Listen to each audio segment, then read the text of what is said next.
Hey guys, welcome to the Terravoid, and today we're going to be reviewing a game from a really popular game franchise and game series. I am talking about Halo 5 Guardians, and this has been one of the most anticipated and most long-awaited games by fans since the beginning of this year and last year. It has been teased at E3s and gameplay has been shown at this year's E3, but finally it has finally come out. Today we're going to be taking a look at it, giving thoughts on the game, a review, a solid review, and telling you what we think of the game.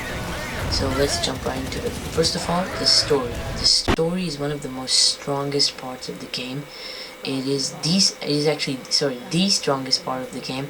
So Halo 5 has a really good story, and the way it takes place is really nice, and I really enjoyed playing the campaign mode.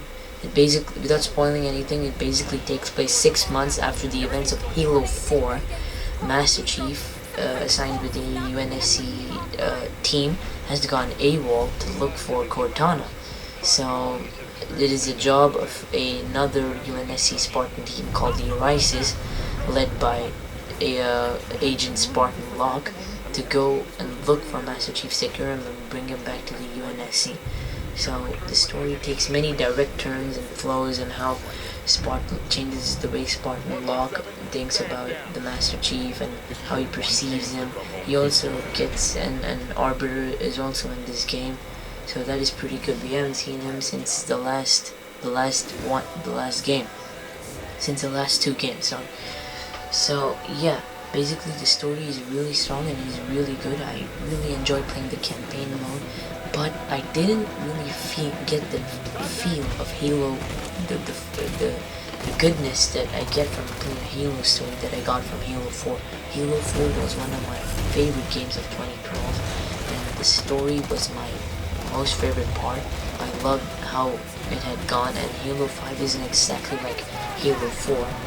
It's pretty much very different, and the story is a major difference. So basically, yeah, that's the story of Halo 5 Guardians, and now let's go into the gameplay. So the gameplay stays core to Halo 4's same gameplay. If you're familiar with it, if you've played Halo 4, you will feel right at home with the gameplay. There have been some minor improvements, such as the ground pound. Basically, you can hover up, jump, and give a drop down and like a pound with the ground. So it is a really amazing move. It's really cool. It was really fun getting off enemies with the moves, and they've added some new melee mechanics and moves as well. So the weapons stay the same, but they've been improved a little, such as the sounds of the weapons are the only minor improvements I noticed. And oh yeah, they even finally allowed you to aim down the barrel now. You can get these holographic laser optics, so it's much more easier for you to aim and kill your enemies.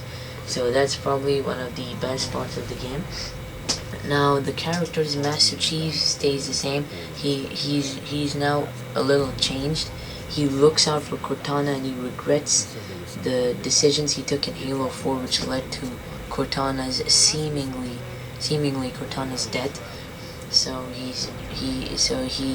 his character is more developed in Halo 5, and it's slightly different. Spartan Locke is like a brute. He's like a loyal soldier, and he just wants to serve the UNSC, and if that means to even take down a Master Chief. So overall, this game has been pretty amazing. The gameplay has been fantastic. I really loved it. Really loved playing every part of the game. It felt like one of those good old Halo days. Been waiting 2 years for this game. It's finally here. So the story is one of the strongest parts of the games, but the gameplay has also been modified a little and is now a tad bit better, but it still feels like a major improvement. So this game has been really amazing to play, and to see the depth of the characters, how they've changed since the previous one, to see my favorite story develop more into this amazing campaign story which we have now in the game. So overall, I'm gonna be giving it a 9 out of 10, just because it has amazing gameplay, good story, but it lacks some aspects of a really good masterpiece Halo game. And my final recommendation is that if you own an Xbox One, what are you doing? Buy it. I recommend you buy it right now. Do not wait for the price to drop. It is a really good game, whether you're a Halo fan or not. So that has been our full-length review on the Halo 5 Guardians. Please be sure to like and subscribe if you enjoy our content, and we will see you in the next video.